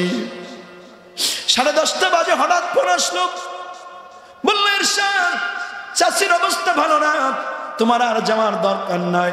মিক্সার কমাই দেন, বেসটা একটু বাড়াই দেন, মিক্সার কমাই দেন, বেস বাড়াই দেন, মিক্সার কমাই দিয়ে একটু বেস বাড়াই দেন। বললো, চাচির অবস্থা ভালো না, ফিরে আসো, বাড়ির মাহফিলে যাওয়ার দরকার নাই। ও রংপুরবাসী, আমার আর বুঝতে বাকি নাই, এই পৃথিবীর শ্রেষ্ঠ সম্পদ জনম দুঃখিনী মা, সবচেয়ে নিঃস্বার্থ ভালোবাসার মানুষ জনম দুঃখিনী মা আমার দুনিয়া থেকে বিদায় নিয়েছে। ভাইরা আমার বাড়িতে ঢুকলাম, লম্বা ঘটনা শুধু বোঝানোর জন্য বলছি, আমলের জন্য বলে যায়, নিজের গল্প শোনাতে আসি নাই। জোহরের নামাজ পড়ে বাড়িতে ঢুকলাম, ততক্ষণে মায়ের শেষ গোসল হয়ে গেছে। খাটুয়ার মধ্যে মায়ের লাশ। আমি 2টা হাঁটু গেলে মাটির ভিতরে বসলাম, খাটুয়ার উপরে হাত দিয়েছি। আমার বোন মায়ের মুখটা খুলে দিল। মুখটা খোলার পরে মায়ের মুখের দিকে তাকায়া মনে হচ্ছে রে ও রংপুরবাসী, মা যেন আমাকে ডেকে বলতেছে, জাদু রে সকাল থেকে তোমার খাওয়া হয় নাই। মুখটা শুকনা লাগতেছে, হাত মুখ দিয়ে তাড়াতাড়ি খেয়ে নাও। আবার মাথা নিচু করে মায়ের চেহারার দিকে তাকাইছে। মা তো কমপক্ষে 3-4 ঘন্টা আগে মারা গেছে। মার চেহারা যেন আমাকে বলতেছে, জাদু রে, ওই আজকে চলে গেলি, শেষ বিদায়। যাবার সময় আমি এ কথাই তোকে বলতে চেয়েছিলাম, আর কোনোদিন আমি মায়ের তাজা মুখ আর দেখতে পাবি না, আর কোনোদিন আমি মায়ের সাথে তোর আর দেখা হবে না। ও জাদু, যেখানে থেকো ভালো থেকো। জাদু রে, আমি মার কোনোদিন তোর গালে হাত লাগাতে পারবো না। ও রংপুর সিটিবাসী, আজ 3 বছর 9 মাস জনম দুঃখিনী মা চলে গেছে। এখনো যেন মনে হচ্ছে আজকেও মাহফিলে আসার সময় ভাই আমার মায়ের নাম্বারটাতে মাঝে মধ্যে কল দি, আর ধরে বলে না, জাদুরে সাবধানে যেও। আর যেন বলে না, জাদু দেশের অবস্থা ভালো না, সাবধানে কথা বলো। 3 বছর 9 মাস পার হয়ে যায়। ও রংপুরের শহরের ভাইরা, যুবকেরা রে, ও আমার মায়েরা, এখনো যেন মনে হয় মায়ের ওই বরকতের হাতটা আমার এখানে লাগানো আছে। মায়ের জানাজা শেষ করে কবরের মধ্যে নেমেছি, মাথার সাইডে আমি ধরেছি জনম দুঃখিনী মার লাশ। যখন নামাবো ডান হাতটা ভালো ছিল, আমার বুকের জায়গায় বাদায়া দিয়া যেন বলতেছে, জাদু রে, এমন জায়গায় রেখে যাও। আর কি তুমি আমাকে দেখতে আসবা নাকি? ছুটি পেলে আমার শিওরে কোরআন তেলাওয়াত করবা নাকি? ছুটি পেলে আমার শিওরে আর কোরআন তেলাওয়াত করবা নাকি?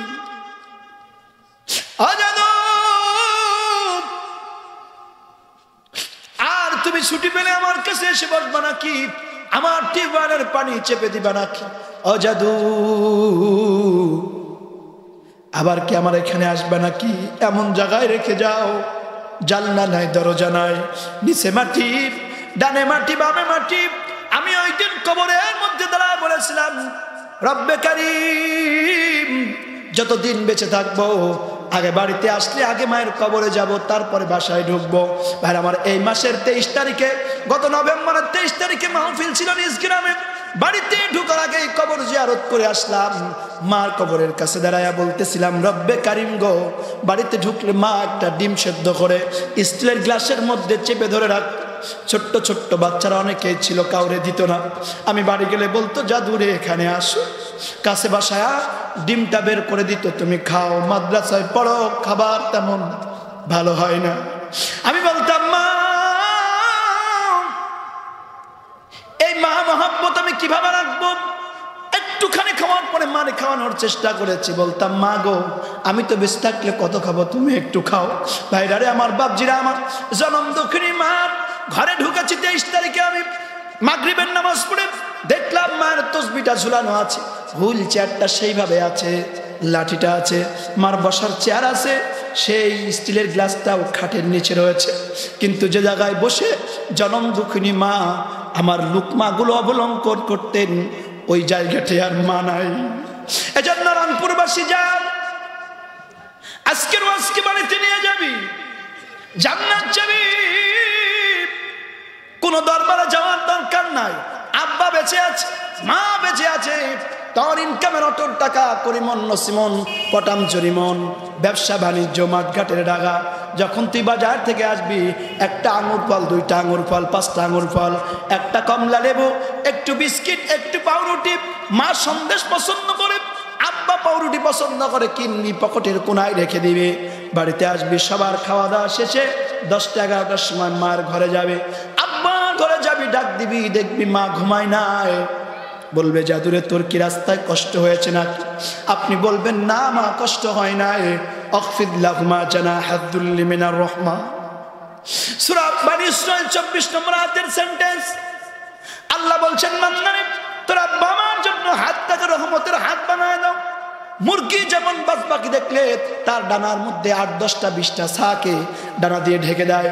ও যুবক তরুণ, আব্বা অসুস্থ, মা অসুস্থ, আহাদুহুমা আও কিলাহুমা ফালা তাকুল লাহুমা উফি ওয়ালা তানহারহুমা, খবরদার খবরদার ও শব্দটি করবি না, মারে কষ্ট দিবি না, আব্বারে কষ্ট দিবি না। হাত মাথাটা এখানে নিবি, একটা আঙুর ফল, একটু কমলা লেবুর কোয়া, একটু বিস্কিট, একটু সন্দেশ মায়ের মুখে আব্বার মুখে উঠায় দিবি।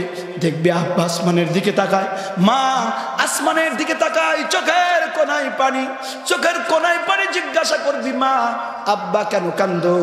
আব্বা বলবে ও জাদু, মা বলবে সোনারে কান্দিনা কান্দিনা, আমি আমার রব্বে কাবার মালিকের কাছে দোয়া করতেছি, আল্লাহ আমার কলিজার টুকরো সন্তানের ব্যবসায় আর অটোর ভিতরে বরকত দিয়া দাও।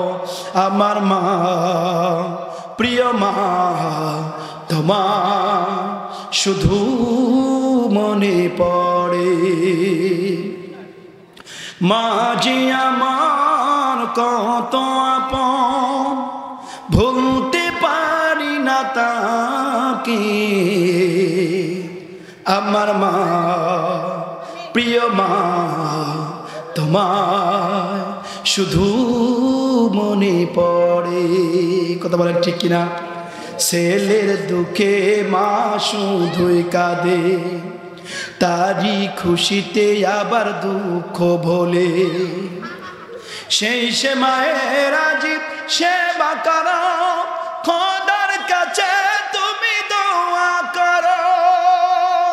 হে রহমান ক্ষমা করে দাও, হে রহমান ক্ষমা করে দাও, মেহমান করে নাও জান্নাতে। বলেন আমিন, আরো জোরে বলেন আমিন।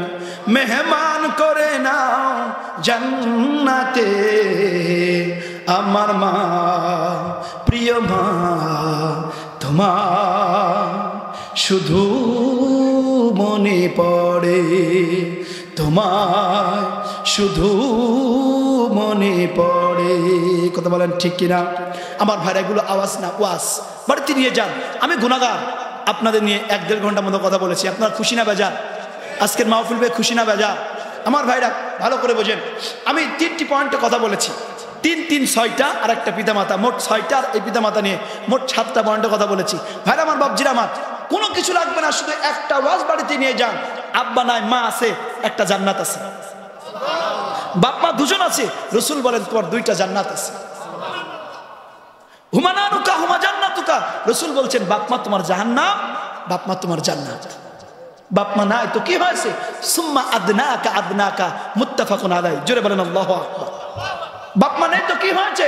মার বোন খালা, আব্বার ভাই চাচা, ফুপা, মায়ের বান্ধবী, বাবার বন্ধু, যখনই পাবেন ডাকবেন, মাঝে মাঝে একটু খাওয়াবেন, একটু লুঙ্গি একটু শাড়ি দিয়া বিদায় করবেন। আপনি যেন আপনার চাচার খেদমত করেন নাই, আপনি যেন খালার খেদমত করেন নাই, আপনি যেন জান্নাতের খেদমত করেছেন।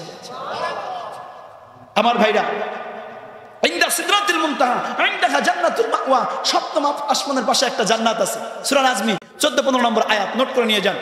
7ম আসমানের পাশে একটি জান্নাত আছে। এই জান্নাত এত দামি, আল্লাহ তার আসমানের পাশে সেট করে রাখছে। সুবহানাল্লাহ বলেন না? আর আল্লাহ রসুল বলছেন আল জান্নাতু তাহতা আকতামিল উম্মাহাত, সেই জান্নাত মায়ের পায়ের নিচে। বেটা, বউয়ের জন্য মায়ের গালি দাও, বাবা ছেলের জন্য, তোমার এর জন্য একটু শিক্ষিত হয়েছো তো কি হয়েছো? কিচ্ছু হও না বাপ মার কাছে।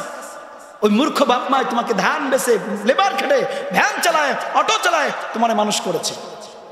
সেই লেখাপড়া শিখে তুমি এখন 60,000 টাকা বেতন পাও। তুমি মারে বলো বুড়ি, আব্বারে বলো বুলা। তোমার মতো হবল, তোমার মতো মফিজ মার্কা লোক আর কেউ থাকতে পারে না। কথা বলে ঠিক না? আপনাদের রংপুরের ভাষা বলে ফেললাম, কষ্ট নিয়েন না। কথা বলে ঠিক না? ঠিক না? বাপ মার সাথে যে খারাপ ব্যবহার করে, এর চেয়ে বড় মফিজ আর এই বিশ্বে কেউ থাকতে পারে না। কথা বলে ঠিক না? ঠিক না? এই জন্য মা তো মাই, আব্বা তো আব্বা। স্যাক্রিফাইস। রসুলের কাছে একজন এসে বলে, রাসূলুল্লাহ হাবিবাল্লাহ আমি কি করব? রসুল বললেন তুমি তোমার মায়ের খেদমত করো। বলো তারপরে তোমার মায়ের, তারপরে তোমার মায়ের, তারপরে তোমার পিতা। আবি হুরায়রা রাদিয়াল্লাহু তাআলা মান আহাব্বা হুসনি বিসাবাতি ক্বালা আম্মুকা ক্বালা সুম্মামা ক্বালা আম্মুকা ক্বালা সুম্মামা ক্বালা আম্মুকা ক্বালা সুম্মামা ক্বালা আবাকা। সুবহানাল্লাহ কবেন না? সমান তার নিজের জন্য উদাত্ত হবেন। বাপ মা নাই, চলে গেছে, কি করবেন? এখন বাপ মার জন্য সদকা করবেন। কি করবেন? সদকা। একজন কে আছেন বলবেন হুজুর সমাজ দাদিন আমি তো অনেক জায়গায় আপনাদের উত্তরবঙ্গে ওয়াজ করি, ওয়াজ তো শোনেনি। আজকে যেহেতু আমি বিশেষ মেহমান, আমাকে ছোট্ট একটি দায়িত্ব দেওয়া হয়েছে। আমাকে দাওয়াত দেওয়ার সময় বলেছিল হুজুর এটা করবে, এই লেজার লাইট মারে কে ইন্নামিল্লাহ সমাজ দাদিন। এই জন্য উদারত রহমান একজন কে আছেন বলবেন হুজুর আমি ইনশাল্লাহ, আব্বা নাই মা আছে, মা নাই আব্বা আছে, আব্বা মা দুজনায় চলে গেছে, অথবা দাদা দাদি নাই। এই মাদ্রাসার জন্য আপনি 50,000 টাকা দেবেন অথবা 20,000 টাকা দেবেন। আমি জানি ওয়াজ করলে আপনারা শুনতেন, কিন্তু আমার পরে আমার প্রিয় ভাই, কাছের শ্রদ্ধাভাজন বড় ভাই আমার ইমদাদুল্লাহ উঠে যায়, ঠিক কিনা? আবার অগ্রিম পেড করে দাও। আমি এই কথা বলাতে অনেক আলেমরা কষ্ট পেয়েছেন, কষ্ট পেলেও কিছু করার নাই, কারণ শুধু সুদ আর ঘুষই হারাম না। যদি মাসলা অনুযায়ী ইত্তাবিউ মা লা ইয়াসআলুকুম আজরাও ওয়া হুম মুহতাদুন সূরা ইয়াসিন, যদি এটার উল্টাপাল্টা হয় তা আমাদের টাকাও হারাম হতে পারে। কথা বলছেন না কেন? ইচ্ছাও নিচে আমি আর বলা যাবে না, তাহলে হুজুর আবার আমার ধরবে। আবার পক্ষে শ্রোতাদেরও দোষ আছে, ম্যানেজিং কমিটিরও দোষ আছে, খালি ভাইরাল খোঁজে আর শ্রোতারা খালি কণ্ঠ খোঁজে। কথা বলছেন না কেন? আর কমিটি চিন্তা করে লোক বেশি হলে আদায় ভালো হবে, কারণ নিয়তেই গড়বড়, এজন্য আদায়ও হয় না ও টাকাও হয় না, বলে আমু গেল সালাও গেল। কথা কয় না কেন? এজন্য তাকওয়া ভিত্তিক বক্তা দেখবেন, খোদা ভীতি আল্লাহওয়ালা বক্তা দেখবেন, খুঁজবেন।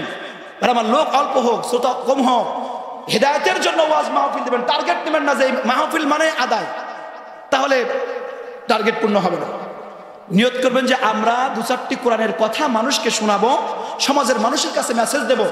এই কথাগুলো শুনে যাদের মন নরম হয়ে যদি কেউ মাদ্রাসা মসজিদে দান করে, এটা পজিটিভ বিষয়, ঠিক কিনা বলে?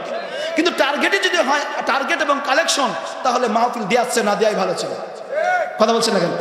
মানুষ সবসময় মাদ্রাসা মসজিদে দান করবে, সারা বছর করবে, মাহফিলও করবে, কিন্তু উদ্দেশ্য যদি হয় শুধু আদায়ের, তাহলে মাহফিল দেওয়ার দরকার নেই। ইন্নামাল আমালু বিন্নিয়াত আও কামা ক্বালা আলাইহিস সালাতু ওয়াস সালাম। কথা বলেন ঠিক কিনা? তো আজকের মাহফিল আলহামদুলিল্লাহ আমরা কথা শোনানোর জন্য এসেছি এবং শুনিয়েছি। এখন 5 থেকে 10 মিনিট সময় আপনারা দেবেন ইনশাআল্লাহ। ডান হাত তোলেন, ডান হাত। লিল্লাহে তাকবীর। আমি আল্লাহ নবীজির নামে ভাসাইলাম সাফিনা,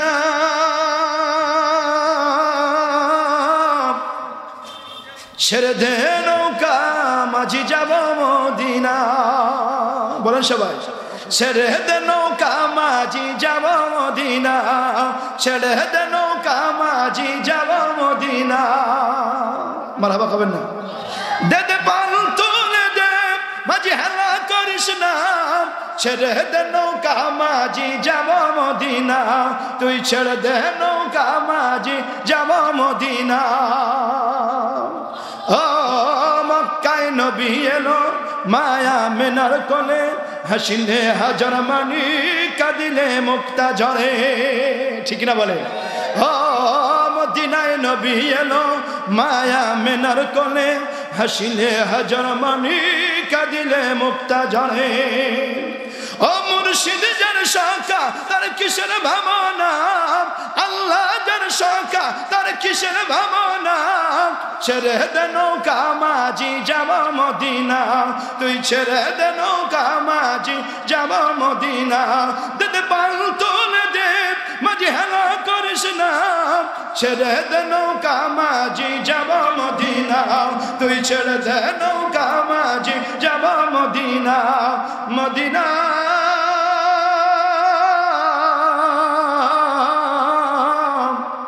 মদিনা